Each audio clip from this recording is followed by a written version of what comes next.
Hi guys, I wanted to talk a little bit about devotion and worship today. So, what I'm talking about today, because I do work with pagan as well as Christian and Catholic spirits, is pagan spirits, gods and goddesses. Now, I'm going to lean heavily into the worship that I've done with goddesses in particular today. I might mention a few gods, but I've worked primarily with goddesses, so it's a lot easier to talk about goddess work for me personally. And a lot of it's the same, just a matter of the particular god you're working with, and what they like, what they don't like, what's going to offend them, who they like, stuff like that. So, say you want to start working with a god, right? What's the first thing you should do? Look them up, research them, figure out what you can about them. You can do this on Google, on YouTube. You can look in books, you can read websites, you can do all kinds of things. I would definitely suggest double and even triple checking your sources just to be sure, because you don't want to go in and do this thing that you read that a spirit likes to do and then later on find out that that's offensive to them. But it will definitely depend on your personal relationship with them. Some spirits are going to like things from certain people, but not from other people.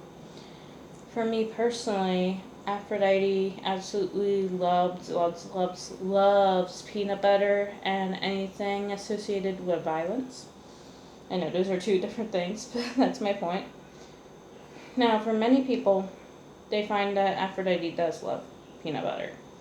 But a lot of people feel like she doesn't like violence, and that's because she has different aspects. And one of those aspects does have to do with war, and she is with Aries, so of course she's going to have that type of interest. And you could spend a hell of a lot of time just relating love and war together. That's just how it is.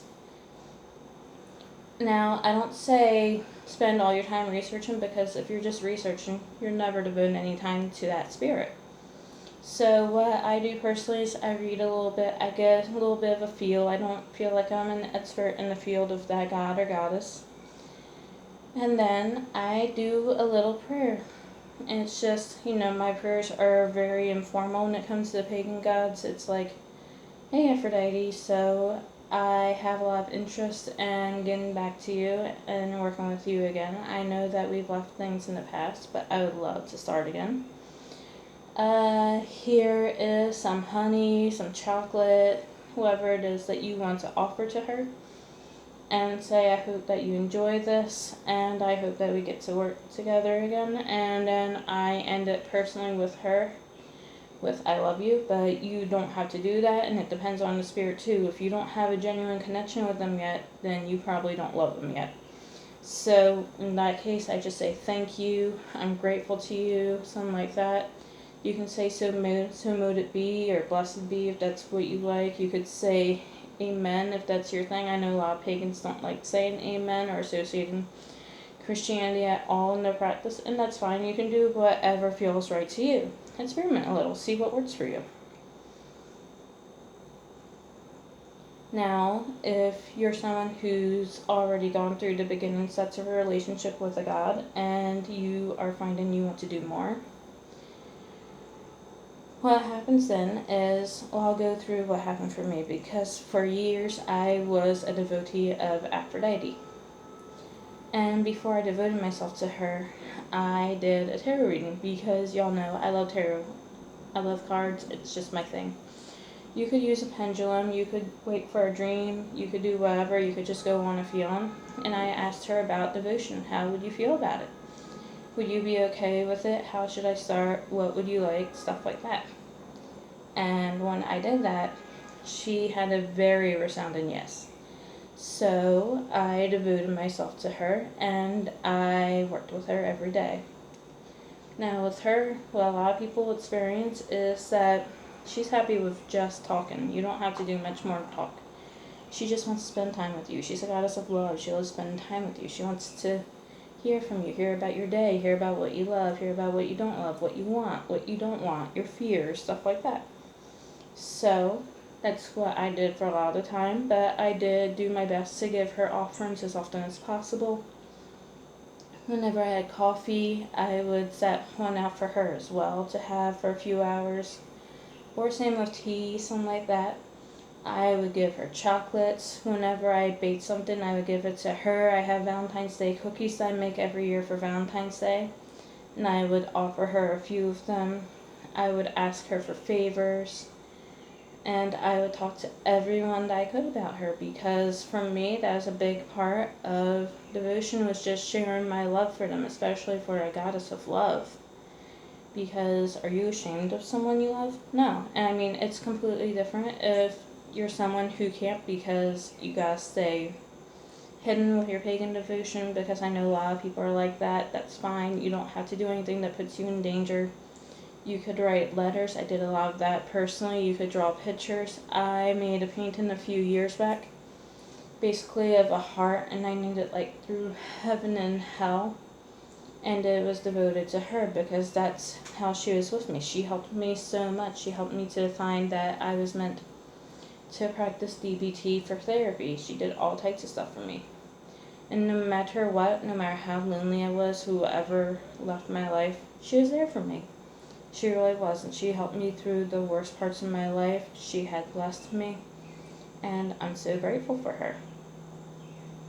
Now, if you want to be a priest or a priestess, there's not really any type of training or anything for you to do like there is for like becoming a Catholic priest. But a priest or a priestess helps people. Now, I was never a priestess personally. I talked to Persephone about it a little bit, and I did try to talk to Aphrodite about it a little bit, but Aphrodite had no interest. Persephone was a little more interested in it than I was, and I never went through with it. I started doing some writing that I might make public in the future about discerning that possibility, but I never felt comfortable with it, which is absolutely fine. You don't have to. You know, it doesn't make you any more or less of a person for devoting yourself like that. You can if you want to, and that's definitely very honorable of you to decide to go into something like that where you're trying to help as many people as possible.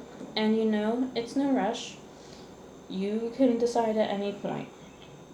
I could still, if Persephone or any other spirit sent out the invitation for me to become a priestess, I could still take it after discerning it later on. You know, that no doesn't always have to be a no. It can turn into a yes, it can turn into a maybe, it can turn into I gotta think about it, but at that certain point it was no, which is absolutely fine. The spirit is not going to punish you for that. And that's another thing too. People always talk about gods pretending to be other gods and punishing you. Trust me, if a god is not interested in you, they're not going to harm you. They're a god. They have much better things to do than meddle in your life like that. Now, if you upset them, I don't think so.